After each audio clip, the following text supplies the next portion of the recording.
guys, mayong buntag. May buntag sa tanan. So, meron sa kuan. Mama. Asa minapoy.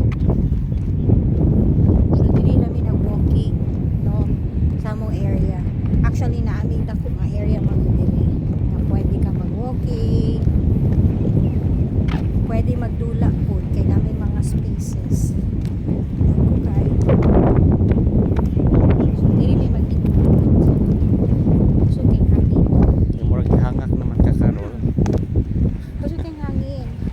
So check our surroundings, guys. So as you can see, yan, muna siya ang palibot surroundings sa among lakaw-lakawan.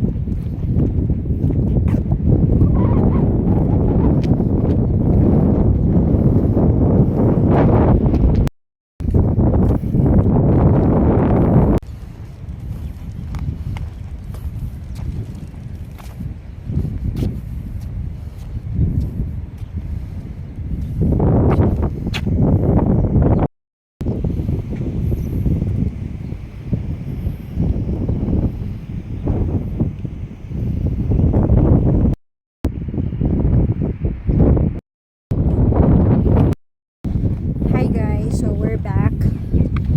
So naka 3 rounds pud mi no. Pagtoyok. Nya mo na hangak na dayon.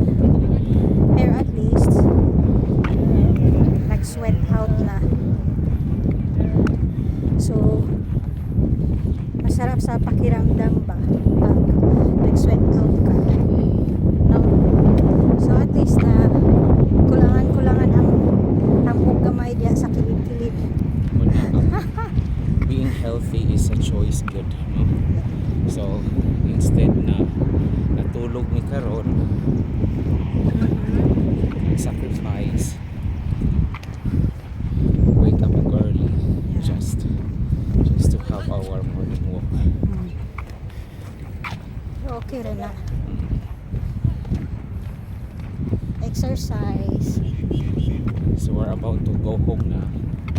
So dili na po mi kaganiha niagi mi sa mga balay-balay. So karon dili mi sa Highway. Okay, and then we will show you our way home.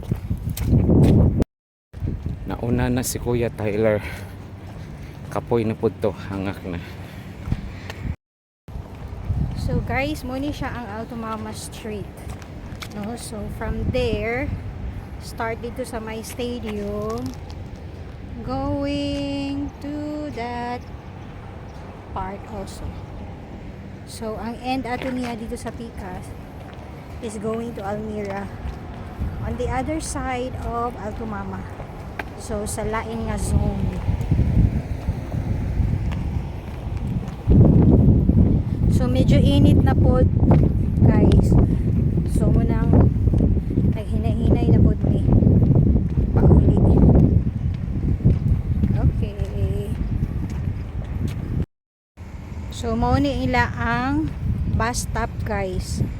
No, para going to the train station.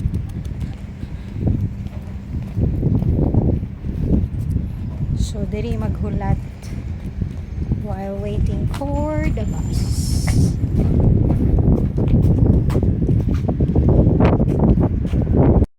So malapit na kami sa bahay guys.